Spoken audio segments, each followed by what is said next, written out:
Hello everyone, welcome you all in Learn to Teach with Dr. Manoj Srivastava. Hope you all are fine and safe and using your time and good things. Student, आज जो topic मैं आप लोगों के लिए लेके आई हूँ वो है ECCE में policy making process and national and international bodies. क्योंकि जैसे कि मैंने अपने पहले भी वीडियोस में बताया है कि इस समय हम ECC के थर्ड सेमेस्टर पे बात कर रहे हैं और थर्ड सेमेस्टर जो है कहीं ना कहीं एडवांस वर्जन है और इसमें हम ये देखेंगे कि नेशनल और इंटरनेशनल लेवल पे जो गवर्नमेंट है वो कैसे सहयोग दे रही है early childhood care and education को बूस्ट करने के लिए, उसको और लोगों तक पहुंचाने के लिए। तो चलिए आज के टॉपिक में हम इसमें बात करते हैं कौन कौन से नेशनल और इंटरनेशनल लेवल की बॉडीज हैं जो ECC में अपना सहयोग दे रहे हैं। स्टूडेंट, हमें ये जानना है इसमें जरूरी है पहले कि नेशनल और इंटरनेशनल बॉडीज किसे कहते हैं। वेरी सिंपल, नाम से ही हमें समझ में आ रहा है जो राष्ट्रीय स्तर पे कार्य कर रही है, जिसमें जो पावर है वो राष्ट्र के ऊपर है, अपनी गवर्नमेंट के ऊपर है, तो वो नेशनल बॉडीज होगी। वही जब जो पावर है ये जो नेशनल लेवल पे इंटरनेशनल लेवल पे काम कर रही है, जो सब एक देश पे काम ना करके कई देशों को एक साथ जोड़ते हुए कार्य कर रही है, वो इंटरनेशनल बॉडीज है। तो यहाँ पे अगर हम देखें और ECC पे अगर हम बात करें तो ECC में national and international bodies working to establish framework and guideline for optimal child development. बात यह है कि ECC एक ग्लोबल पर्सपेक्टिव है। जब हम ग्लोबल पर्सपेक्टिव की बात करते हैं तो हमें राष्ट्रीय और अंतर्राष्ट्रीय दोनों ही स्तर पे जाके इसको मापना जरूरी होता है। तो एक ऑप्टिमल चाइल्ड डेवलपमेंट पे हम फोकस करते हैं through national and international bodies. अब नेशनल लेवल पे क्या क्या चीजें हमारे सामने आती हैं, तो ministry of women child development है इसमें, द मिनिस्ट्री ऑफ एजुकेशन है, national council of education research and training है, प्ले के जिसमें कि ये जो बॉडीज है ये की रोल जो है वो मतलब अदा करती है ECC को इम्प्लीमेंट करने के लिए। अब वही हम अगर इंटरनेशनल लेवल पे बात करें तो यूनेस्को हम देख रहे हैं, यूनिसेफ देख रहे हैं, वर्ल्ड बैंक है जो कि फंडिंग प्रोवाइड करता है एंड अदर बॉडीज जो है सपोर्ट कर रही है, कंट्रीब्यूशन कर रही है। इसके अलावा बहुत सी NGOs हैं जो नेशनल और इंटरनेशनल लेवल पे सहयोग दे रही है ECC को इम्प्लीमेंट सक्सेसफुल करने के लिए। तो ये है नेशनल और इंटरनेशनल का कॉन्सेप्ट। अब हम इसको थोड़ा और डिटेल में जानते हैं। तो स्टूडेंट, जैसे कि मैंने अभी बताया नेशनल और इंटरनेशनल के बीच कॉन्सेप्ट को हमने थोड़ा क्लियर करने की कोशिश करी।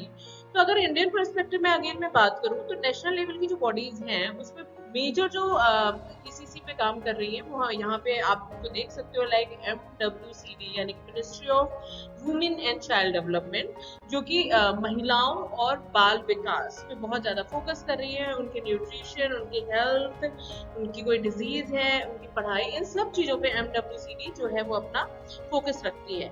वही मिनिस्ट्री ऑफ एजुकेशन है जिसने वेरियस टाइप ऑफ राइट्स लाया है, फंडिंग प्रोवाइड करती है, स्कूलों का निर्माण हो गया है, स्कूलों में नई नई पॉलिसीज लानी है, टीचर्स हायर करना, ये मिसलेनियस वर्क जो है मिनिस्ट्री ऑफ एजुकेशन के अंतर्गत आता है।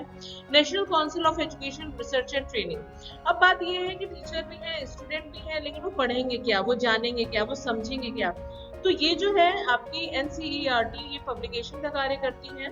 साथ ही साथ यहाँ पे बहुत बेस्ट लेवल के रिसर्च होते हैं, एक्सपर्ट्स होते हैं जो कि रियल फील्ड में जाके सिचुएशन को समझ के आगे की पॉलिसीज का निर्माण करते हैं, सिलेबस का निर्माण करते हैं, करिकुलर स्ट्रक्चर यहाँ पर डेवलप होता है।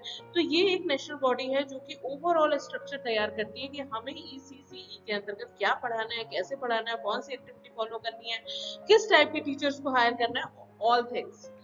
इसके बाद किस स्टेट में वो कार्य चल रहा है, तो स्टेट गवर्नमेंट भी इसमें अपना योगदान दे रही है। स्टेट गवर्नमेंट को पूर्ण सहयोग इसमें होता है कि वो अपने स्टेट की जो भी उसके स्टेट के रिसोर्सेज हैं उसको कैसे बखूबी उपयोग करते हुए वो ECC के कार्य को सही तरीके से अपना रही है एंड अदर मिनिस्ट्रीज। इसके अलावा भी जैसे आपका DPSP हो गया, स्टेट के बहुत से ऐसे लॉज होते हैं जो कि अदर मिनिस्ट्रीज के अंतर्गत आते हैं, वो भी इसको फुल फ्लेज इम्प्लीमेंट करने में अपना सहयोग देते हैं।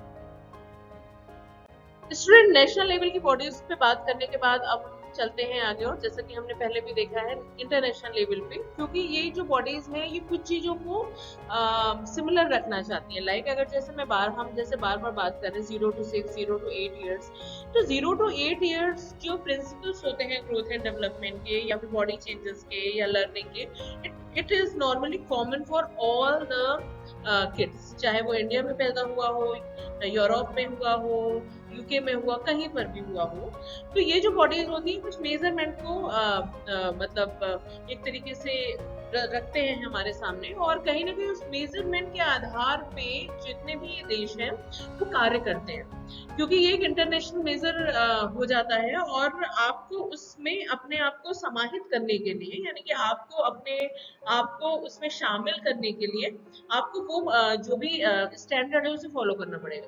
तो यूनेस्को हो गया, यूनिसेफ हो गया, वर्ल्ड बैंक हो गया, ये यूं ही आपको फंडिंग नहीं प्रोवाइड कर देते। ये आपके काम को देखेंगे और आपके काम के एक स्टैंडर्ड देखेंगे, उसका रिजल्ट देखेंगे, देन वो आपसे हाथ मिलाएंगे और आपके काम में आपको सहयोग देंगे। तो ये बॉडीज हैं जो कि ओपन होती हैं, लेकिन आपको वहां पे आपका अपना काम दिखाना पड़ेगा। तो ये तो हमने ये जाना कि कैसे नेशनल और इंटरनेशनल लेवल की जो बॉडीज हैं वो ईसीसी में को इम्प्रूव करने के लिए, यानी कि उसकी पॉलिसी मेकिंग में सहयोग देती हैं। अब हम बात करते हैं पॉलिसी, यानी कि जो योजना बन रही है उनमें किन किन पर्सपेक्टिव या एस्पेक्ट्स पे हम बात करते हैं। तो देयर आर 5 मेजर एस्पेक्ट्स जो कि ईसीसी पॉलिसी मेकिंग के जब बात होती है तो उस पर हम चर्चा करते हैं और उसको हम इम्प्लीमेंट करने की कोशिश करते हैं। तो यहाँ पे सबसे इम्पोर्टेंट जो चीज है, जो कि टीचर और स्टूडेंट के बीच के कम्युनिकेशन का एक जरिया होता है, बात करने का एक जरिया होता है, वो होता है करिकुलम। तो curriculum should be like this कि बच्चा कुछ सीखे जाए।